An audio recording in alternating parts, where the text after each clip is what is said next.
Today, I'm going to explain to you how to get an exclusive buyer brokerage agreement signed by a buyer. Now, with the new rule coming into place come July, maybe, if it's approved, we're still waiting to see what happens. But a lot of agents are coming to me and they said, Jose, I haven't used an exclusive buyer brokerage agreement in my business in the past. I know maybe I should have, but I never made it a practice. But now that we're going to have to, how do I broach the subject with a buyer and convince them that they're signing this for a reason, a purpose, and they're going to have to because it's the new rule? So first and foremost, what you want to do is you want to make sure you educate any interested buyer about the new rules that have come into place, why this is being signed, what protections it puts in place for the buyer themselves and for you, the agent representing them. And of course, you explain to them why the rule was put in place. That way they have a full understanding and a scope of the whole situation. Once you're able to effectively do that, you want to make sure that you're continuing to provide them with a buyer consultation. So anytime you meet a new buyer who's interested in making a home purchase, make sure that you schedule a buyer consultation where they come to your office and you give them a presentation. Now, in this buyer consultation presentation, there should be information about you. You want to really start to beef up your Google reviews because every time you have a closing or work with a client, you want to make sure that you make it a point to have them give you a review. So when you do meet with your buyers for the first time and you explain to them why they want to choose you as an agent, what kind of value are you, the agent, bringing to them? So one of those things is going to be those client testimonials. They're going to be huge because it's just your word. So is it hearsay or is it going to be, you know what, look at all my client testimonials. Look what they have to say about me. And of course, if you have 15, 20, 30, 40, 50 testimonials, they're going to be really put at ease to know that you're a professional and you provide quality service. So that's number one. Number two, when you're doing your buyer consultation, you want to make sure that you anticipate any and all issues or problems that may come up in the transaction to explain to them, hey, listen, these things may come up, these problems may happen, but I want to let you know if they do, this is how I'll rectify them for you, and here's what I'm going to do to be in your corner and protect your escrow deposit and make sure you get across the finish line. So if one of these things do come up, just understand we talked about it, you knew it may be an issue, but we do have a solution for you. Another thing that you want to discuss with them is your value proposition. What is your unique value proposition? What do you do differently than all other agents? Now, one of those things might be your level of education. What are you doing beyond your real estate license to make sure that you're providing quality service to your client? One of those things is getting designations.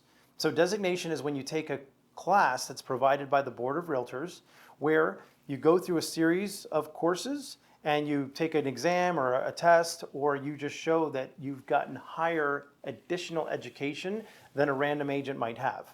Now, usually these designations will be shown on your business card or on your website, where you'll have these little acronyms behind your name.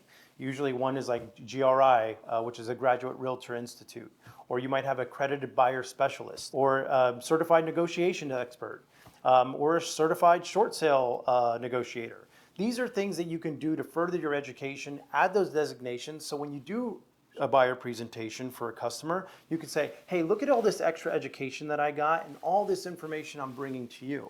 And I provide that to you where other random agents off the street may not have this additional information to provide you as the buyer. And I usually will not have the buyer sign an agreement when I first meet them. So I'll meet them, I'll do my buyer presentation, I'll show them my unique value proposition, I'll show them my education, I'll show them my testimonials. But usually if you ask them, please sign this agreement to say you'll work exclusively with me right now, a lot of times buyers are a little standoffish with that. So what I do is I usually say, hey, listen, I'm going to do a buyer presentation. This is an exclusive buyer brokerage agreement. This is what it means. This is what you'll pay me for my services. But let's go ahead and massage a relationship. Maybe I could preview a couple homes for you, get an idea of what you're looking for. I'll circle back around to this. And if you feel comfortable working with me, you like my style, how I handle you and your family, I'm going to come back and ask that you sign this exclusive buyer brokerage agreement that says that you're working with me exclusively and you agree to pay me X as my commission. Now, another thing you want them to understand is that the commission that they're paying you, you want to tell them that with your negotiation skills, you're going to do your very best to get the seller to reimburse the buyer for any commissions that they promise to pay you.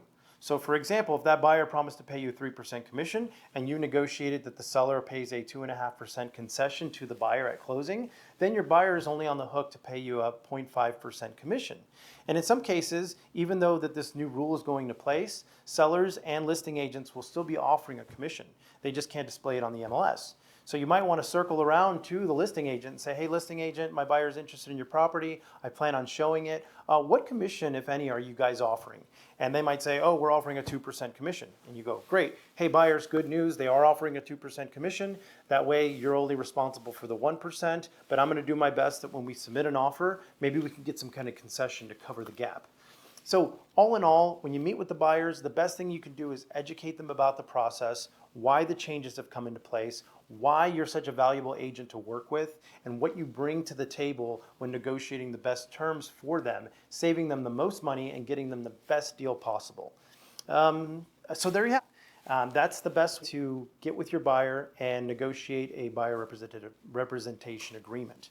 Now, what I want you to keep in mind too is always do things from the perspective of the buyer.